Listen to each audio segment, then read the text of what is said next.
Bonsoir et bienvenue à tous. À la une ce dimanche soir, disparition d'un pionnier des médias. Philippe Gildas a succombé la nuit dernière à un cancer à l'âge de 82 ans. Il restera comme une grande voix d'Europe 1 et comme l'animateur du révolutionnaire Nulle part ailleurs sur Canal+. Nous lui rendrons hommage.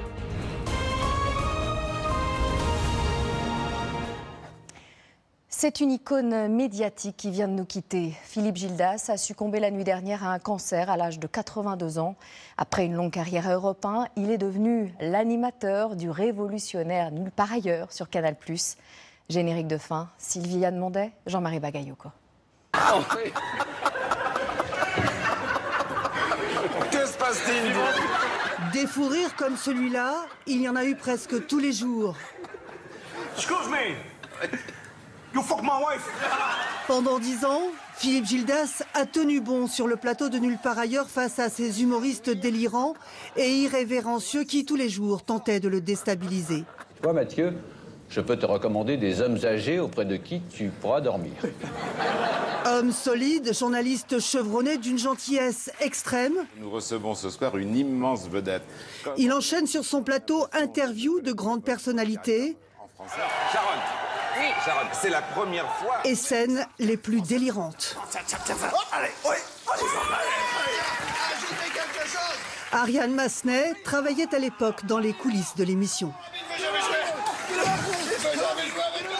Antoine avait dit, va prévenir Philippe que ce soir, il risque d'y avoir un petit peu de souk. Philippe m'avait dit, ah non, c'est pas possible. Moi, j'ai un dîner très important derrière. Il faut absolument que je sois impeccable.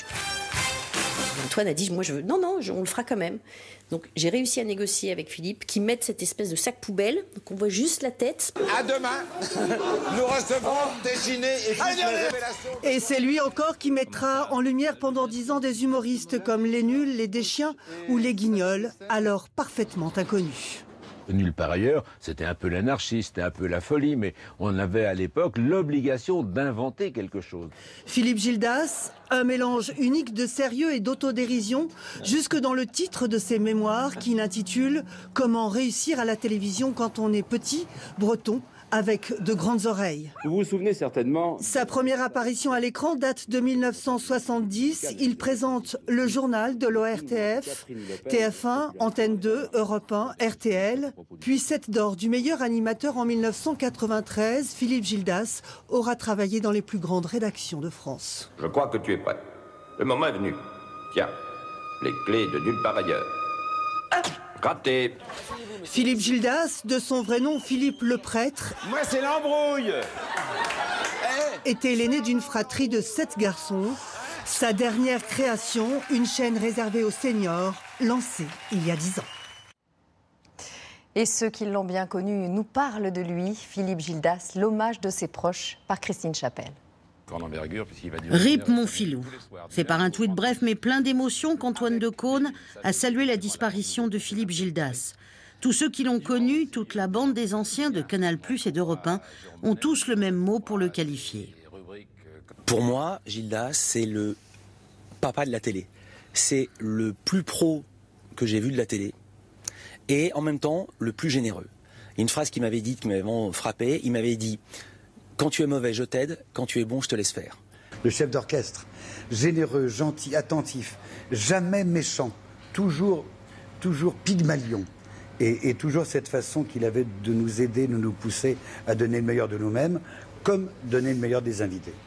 Tous évoquent le professionnel rigoureux et travailleur, celui qui disait « j'ai tout fait dans ce métier ». À l'époque, il y avait les journalistes d'un côté, les animateurs de l'autre, c'était deux chapelles. Lui, il n'avait pas d'œillère, donc il est passé de l'un à l'autre. Il a réussi à mélanger les genres. C'est finalement un peu le pionnier de l'infotainment, comme on dit aujourd'hui. Et puis il restera les fameux fous rires. Philippe adorait rire. D'ailleurs, il riait tout le temps. Donc, entre nous, on l'appelait la boîte à rire. C'est pas très gentil, mais c'était vrai. Il riait à n'importe quoi. Donc, en même temps, il mettait une ambiance formidable dans l'émission, puisque même si certains jours, on était abyssalement mauvais, il riait. Si je vous dis en un mot, Philippe Gildas, c'était... C'était formidable.